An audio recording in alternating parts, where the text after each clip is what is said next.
Juvenil en la provincia de Buenos Aires, abogado, especialista en Derecho Penal y Criminología, ha cursado la maestría en Derechos Humanos en la Universidad Nacional de La Plata, docente en Derecho de Familia y Niñez en la Universidad Nacional de Moreno y Universidad Nacional de Luján, investigador en temáticas relacionadas a la protección de derechos de niños, niñas y adolescentes víctimas de abuso sexual infantil, autor de publicaciones y disertaciones en eventos relacionados con las infancias. Bueno, buen día a todos y todas. Gracias a los organizadores por permitirme venir a contar un poco lo que hacemos en lo cotidiano desde el juzgado en el cual trabajo y especialmente gracias por compartir este panel con él y con Enrique, que son dos personas que uno admira y ha leído mucho.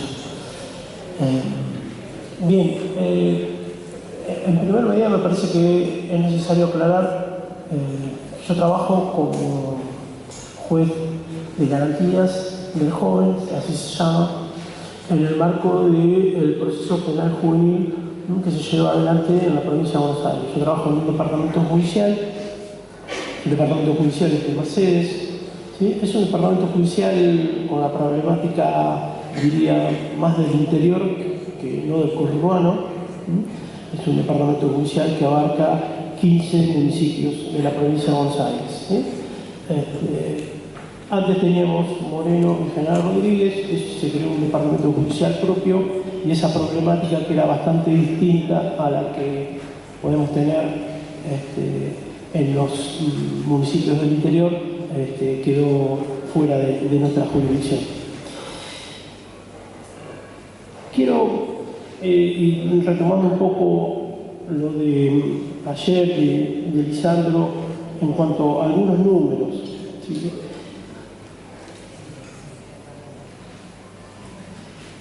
En el año 2021 se iniciaron a nivel provincia de Buenos Aires 18.503 investigaciones que tienen como protagonistas a niños, ¿sí? Niños involucrados en la posible comisión de un delito. Ese es un número que, si se compara con los adultos, ¿sí? Esto lo digo un poco a propósito por un debate que se va a venir. La cantidad de investigaciones iniciadas en la provincia de Buenos Aires respecto a adultos supera las 800.000. ¿Sí? Para tener idea, ¿sí?, del porcentaje de cuánto afecta el delito juvenil a ese tema tan discutido de la seguridad, como por ahí pregona. Sí, los números presentan un problema en relación a la temática por la cual nosotros estamos hoy reunidos y convocados, que los delitos contra la integridad sexual aumentaron, tal como lo dijo Lisandro ayer, del 2020 al 2021 un 40%. Es decir, el involucramiento de jóvenes en delitos contra la integridad sexual, de jóvenes como imputados, aumentó, ¿sí?, notoriamente. Los números son abuso sexual simple 2.277, con acceso penal 190, y otros delitos contra la integridad son 111. Sí, más o menos es el 14% de la totalidad de los delitos que están involucrados jóvenes. Dicho esto, quiero decirles que nosotros en lo cotidiano trabajamos con las infancias que son víctimas de esta agresión sexual y con las infancias que están involucradas en este tipo de conductas sexuales abusivas.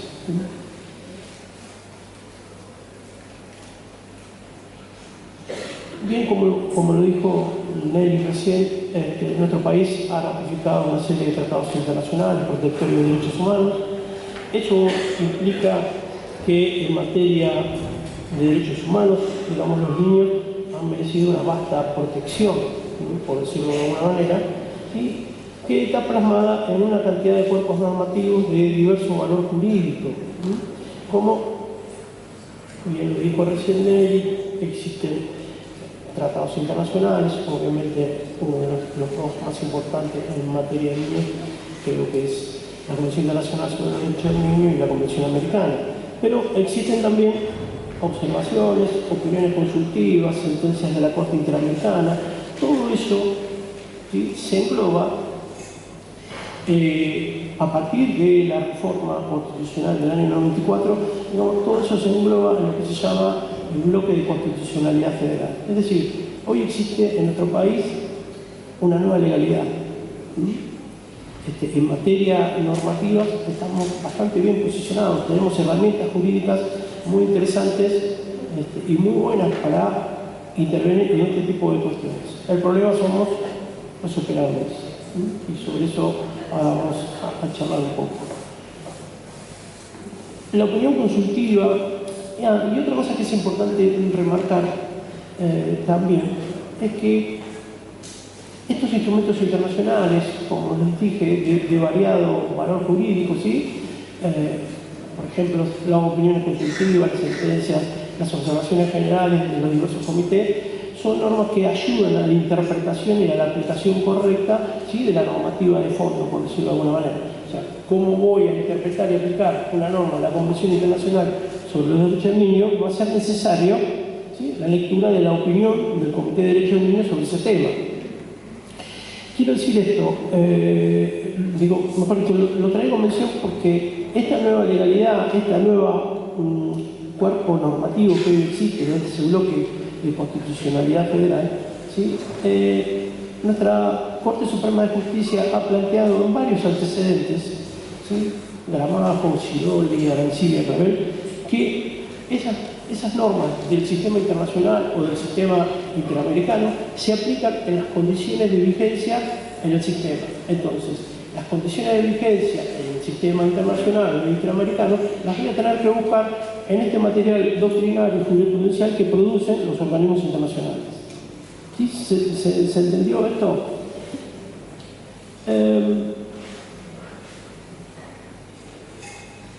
La Convención Internacional sobre los Derechos del Niño, específicamente sobre el tema, plantea en 2 artículos obligaciones a los Estados muy concretas. Podríamos resumirla en que los Estados deben prevenir delitos contra niños y niñas, detectar, notificar situaciones de violencia en perjuicio de niños o niñas para asegurar la intervención del Estado, asistir, brindar tratamiento, buscar reintegración social de niños y niñas víctimas, proteger los niños y niñas víctimas a fin de evitar repetición de agresiones, investigar el delito cometido contra niños y niñas. Digamos que podríamos enumerar las obligaciones que surgen de esos 2 artículos en estas obligaciones. Respecto de estas obligaciones, hay un documento muy importante que es la Observación General 13 del Comité de Derechos del Niño. Vuelvo a decir, este comité analiza e interpreta cómo yo voy a aplicar al caso concreto esa normativa convencional. En este caso, la norma del 1939. Esta observación general 13, que se titula Derecho al niño a no ser objeto de ninguna forma de violencia, como dijo Nelly, es para aquellos que intervenimos en este tipo de cuestiones, es de lectura obligatoria, plantea una serie de recomendaciones que le hace a los Estados, entre las que podríamos enumerar, examinar y modificar la legislación interna en función de lo que plantea el artículo 19, ¿sí?, y la aplicación, o asegurar la aplicación en el marco integrado de la Convención, formulando una amplia política en materia de derechos de niños y niñas y estableciendo la prohibición absoluta de toda forma de violencia contra los niños en todos los contextos, además de asegurar las sanciones adecuadas a los culpables, asegurar la protección a víctimas, niños y testigos,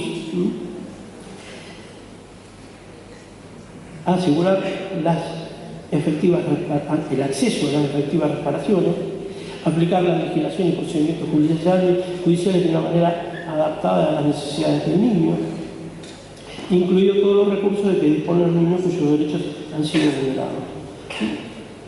Los niños que hayan sido víctimas de actos de violencia deben ser tratados con tacto y sensibilidad durante todo el procedimiento judicial, teniendo en cuenta su situación personal, ¿sí?, sus necesidades, su edad, su sexo, sus impedimentos físicos, que puedan tener y su nivel de madurez, respetando plenamente la integridad física, mental, moral. La intervención judicial en esos procedimientos, ¿sí?, en los procedimientos penales, deben aplicarse estrictamente para poner fin a la impunidad generalizada, ¿sí?, que gozan los autores de violencia. Vuelvo a decir la importancia de estas recomendaciones en lo concreto, en lo cotidiano, en lo práctico, y en este sentido hubo un fallo de la Corte Suprema de Justicia, ¿sí?, que fue el primer caso que llegó a la Corte de Justicia Penal Juvenil, el fallo Maldonado, en el cual expresamente la Corte dice, considerando el 33 o 34, que el órgano máximo de interpretación de la Convención Internacional de los Derechos del Niño es el Comité de Derechos del Niño, no es la propia Corte. Entonces, fíjense la importancia del material, de las recomendaciones que surgen de estos documentos que formula el comité. En materia de protección también, ¿sí?, de derechos de víctimas de menores, ¿sí?, y para poder mejorar esta interpretación de esos estándares que he referenciado, existen 3 documentos que son las directrices sobre justicia en asuntos concernientes a niños, niñas, adolescentes, víctimas y testigos de delitos. Esto es una directriz que pertenece al sistema universal. Y en el sistema interamericano tenemos 2 documentos importantes que son las guías de Santiago sobre protección de víctimas y testigos y las reglas de Brasilia sobre el acceso a la justicia de las personas en condición de vulnerabilidad.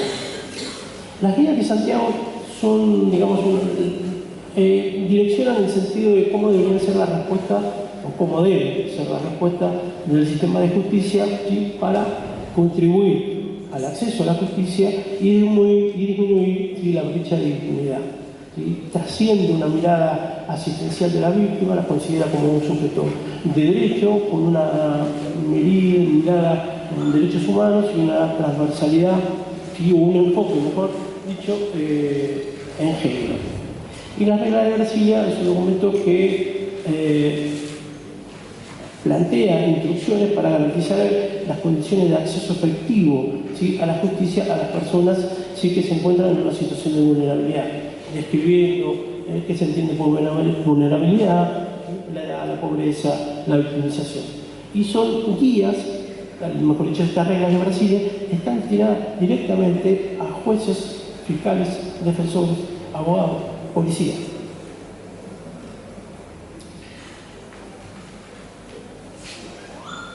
Bien, tratando de, digamos, profundizar este marco normativo, quizás tenga que ver con mi formación, ¿sí?, de haber cursado la maestría en Derechos Humanos. Yo le presto muchísima atención, que creo que deberíamos prestársela todos los jueces que nos tocan intervenir en estos asuntos, ¿sí?, a lo que nos dice nuestra Corte Interamericana de Derechos Humanos, es decir, a la jurisprudencia de la Corte Interamericana de Derechos Humanos. Esta jurisprudencia me permite a mí poder ir trabajando, analizando, reforzando, ¿sí?, y esclareciendo un poco la aplicación, la interpretación y la posterior aplicación de todos estos cuerpos normativos que yo les planteaba. ¿Sí? Ustedes ya saben que en el caso Niños de la Calle, la Corte lo que plantea, y luego lo repite en la opinión consultiva 17, es que el artículo 19 de la Convención Americana, que establece el mandato de protección especial a los estados para las infancias, ¿sí?, es la puerta de ingreso al sistema interamericano del texto de la Convención Internacional sobre los Derechos del Niño. O sea, el contenido de ese mandato de protección deberíamos buscarlo en todo el texto normativo de la Convención Internacional de los Derechos del Niño.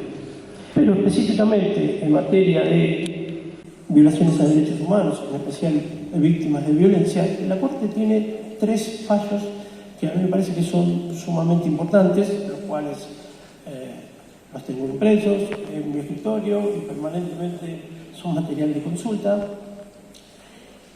El primero de ellos, ¿sí?, es el caso Rosendo Cantú contra México, que es un asunto sobre violencia contra la mujer.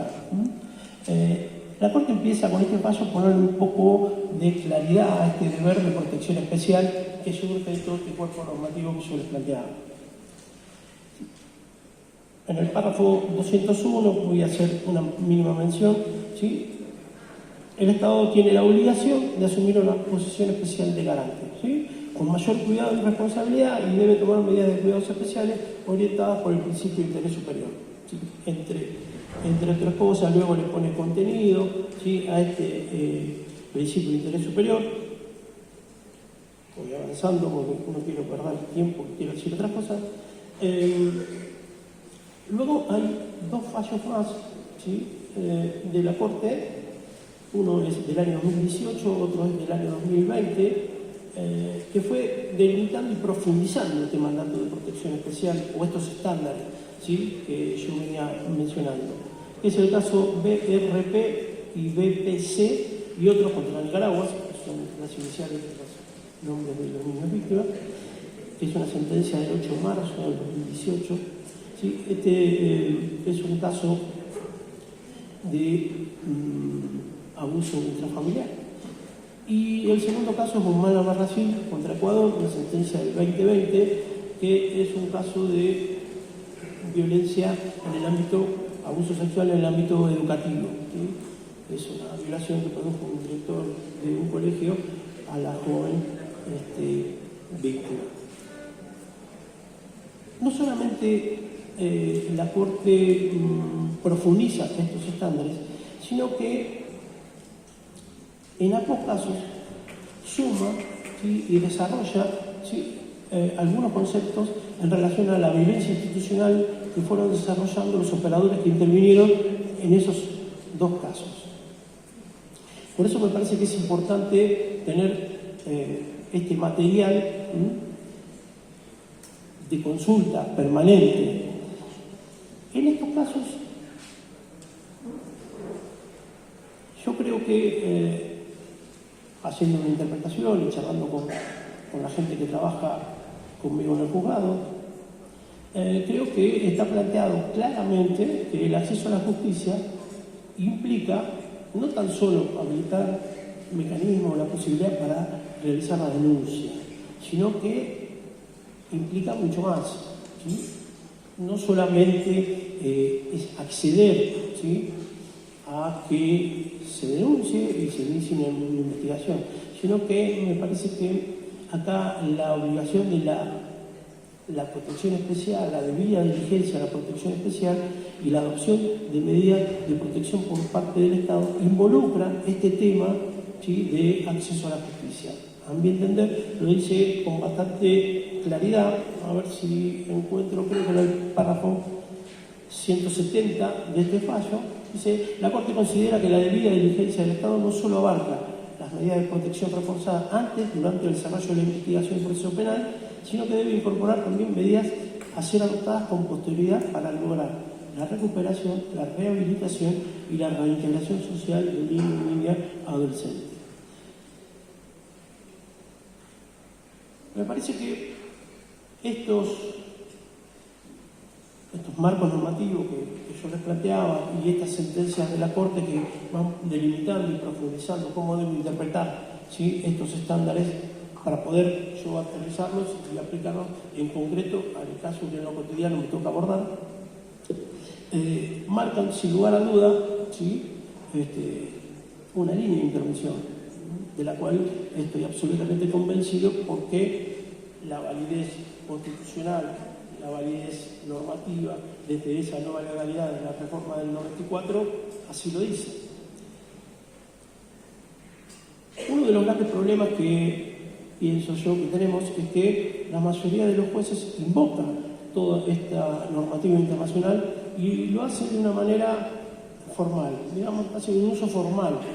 Ustedes habrán visto muchas sentencias que, entre paréntesis, el artículo 3, Convención Internacional de Derechos del Niño, Interés Superior del Niño, pero no lo usan, ¿sí? Este cuerpo normativo de una manera o estos instrumentos jurídicos que, a mi modo de ver, hoy, por integrar este bloque de constitucionalidad federal, que tiene máxima jerarquía. Recordemos que la reforma constitucional dice que la Constitución y al lado los tratados internacionales están ubicados allá en el vértice mayor. Entonces, todo lo que esté para abajo debería adecuarse a esos mandatos.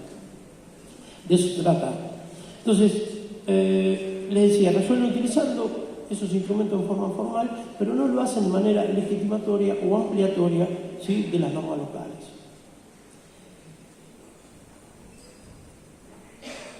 Hasta aquí podríamos decir que el desarrollo de esta jurisprudencia que yo les cité de la Corte Interamericana sostiene fundamentalmente dos cuestiones. Uno, los estándares desarrollados a partir de la Convención de Belén do Pará se aplican a niños y niñas, víctimas de delitos. Y surge con claridad la obligación reforzada del Estado de la debida diligencia en las investigaciones y los procesos penales por violencia sexual contra niños en el marco del artículo 19 de la Convención Americana, al reconocer su mayor vulnerabilidad y la presencia de mayores obstáculos para el acceso a la justicia. Entonces,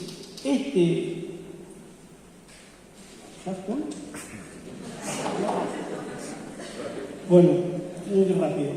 Digo un par de cosas. Estas obligaciones, menos mal que traje estos apuntes para no divagar. Dentro de estas obligaciones, digamos, en esta obligación de debida diligencia reforzada, ¿sí?, asegurar el derecho a ser oídos en todas las etapas del proceso penal, ¿sí?, evitar revictimizaciones, ¿sí?, asegurar el proceso de desarrollo en un entorno adecuado para el niño, que la entrevista sea realizada por personal especializado, cámara gesell, etcétera, etcétera, ¿sí?, que el examen médico o el examen físico, ¿sí?, se evite su reiteración, sea hecho conducido por profesionales especializados, etcétera, ¿sí?, obligación de brindar asistencia médica, psicológica, psiquiátrica a cargo de profesionales especialmente capacitados.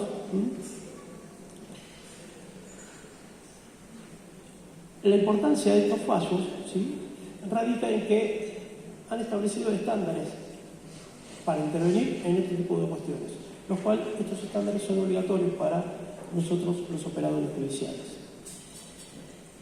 Digo un par de cositas más y que quería dar algunos ejemplos. Bueno, la primera cuestión es la capacitación, ¿sí? Yo hice todo un recorrido de capacitación que empezó hace mucho tiempo en la Facultad de Psicología, ¿sí?, en un posgrado de violencia, donde ahí lo conocí al doctor Rosanqui y escuché a la licenciada Gandunga, que fue, la verdad, determinante en lo que vino después. Lamentablemente ese posgrado terminó mal porque me dirigí a Corsi, por todo lo que sabemos. Luego hice la maestría en Derechos Humanos y hoy participo en un equipo de investigación en una universidad de Luján, nuestra Universidad de Luján, sobre abuso sexual en las infancias hace varios años.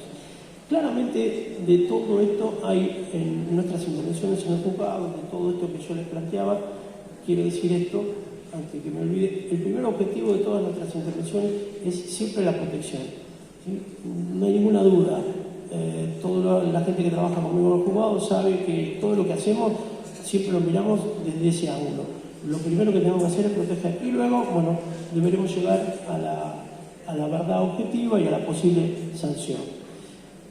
Un par de cosas que quería decir. Nosotros trabajamos dentro de lo que es el sistema de promoción y protección, entonces nosotros necesariamente tenemos que intervenir, cuando hablo de la protección a los niños víctimas, debemos articular con fundamentalmente los servicios locales de protección de derechos en esos municipios en los cuales tenemos jurisdicción, ¿sí? Por decirlo, bueno, hay un trabajo de mucha articulación, mucho teléfono, mucho, ¿sí?, para trabajarlo caso por caso. También nuestra litigiosidad nos permite hacer esto, ¿sí? Nosotros no tenemos un número muy abultado de causas que estamos tapados, no. Esto nos permite trabajar de mejor calidad, por decirlo de alguna manera. Lo otro que quería decir en pos de esta articulación es que, siguiendo las enseñanzas del doctor Vitali, que está acá presente, cada vez que convocamos una cámara gesell, nosotros convocamos a todos los operadores que están interviniendo en esa misma problemática, sea equipo técnico de juzgados de familia, sea servicios locales, sea psicólogo particular del niño víctima, porque consideramos que es una práctica que puede evitar futuras repeticiones probatorias. Y por último, que no voy a poder decir nada, pero bueno, lo quiero dejar planteado. El otro problema, o digamos que la otra complejidad que tenemos adicional, es nuestras intervenciones con los jóvenes involucrados en conductas sexuales abusivas. ¿Sí? Un niño por cometer el delito no deja de ser niño y el delito no deja de ser delito, como primera cuestión. Acá aparece todo este mandato de proteccional, ¿sí? Porque esta protección especial que plantea el artículo 19 de la Convención Americana, como hoy lo mencioné, no quedan afuera los pibes que cometen delitos, porque si no estaríamos discriminando. Entonces ahí las intervenciones se nos complican bastante, en el sentido de que no hay programas de trabajo para abordar este tipo de situaciones con jóvenes agresores sexuales o que se están involucrados en una conducta sexual abusiva. No hay programas de abordaje, no hay equipos de trabajo, no hay profesionales. Por suerte yo contacté por iniciativa personal, ¿no? A la licenciada Laura Capacete, que creo que es la persona que más sabe del tema, no tan solo por su formación académica, sino por su trabajo en clínica, ¿sí? Ha trabajado con muchos chicos. Con ella participamos en un grupo de estudio y en este momento estamos dando un curso de posgrado en la Universidad de Luján sobre jóvenes con conductas sexuales abusivas. Y es todo un proceso de aprendizaje en el cual obviamente muchas intervenciones yo tengo que consultarme necesariamente a ella, porque sobre este tema no hay mucho material para trabajar. Les doy un dato, ¿sí? Hay 33 países que tienen, digamos, políticas públicas o programas de abordaje para esta clase de chicos. En nuestra Latinoamérica hay 2, Chile y Ecuador. Chile lo tiene gestionado a través de ONG privadas, y hay una ONG que es muy interesante, lo digo porque busco mucho material ahí, que se llama Paica Beat. Es una ONG chilena que trabaja específicamente con estos temas. Y una complicación más, quería dejarlo y ya termino. El problema se plantea cuando nosotros intervenimos con jóvenes que tienen entre 16 y 18 años no cumplidos. Esa es la posibilidad, digamos, el joven con edad de punibilidad, la edad que le permite poder acceder o poder ingresar a un proceso penal juvenil. El tema es que nos está pasando mucho que hay muchos chicos involucrados con conductas sexuales abusivas que tienen menos de 16 años. ¿Sí? Acá hay todo un trabajo en donde hay que determinar si esa conducta sexual es abusiva, si es un comportamiento sexual problemático, si no lo es, y para eso necesitamos mucha capacitación. Bueno, con esto termino y gracias por el espacio.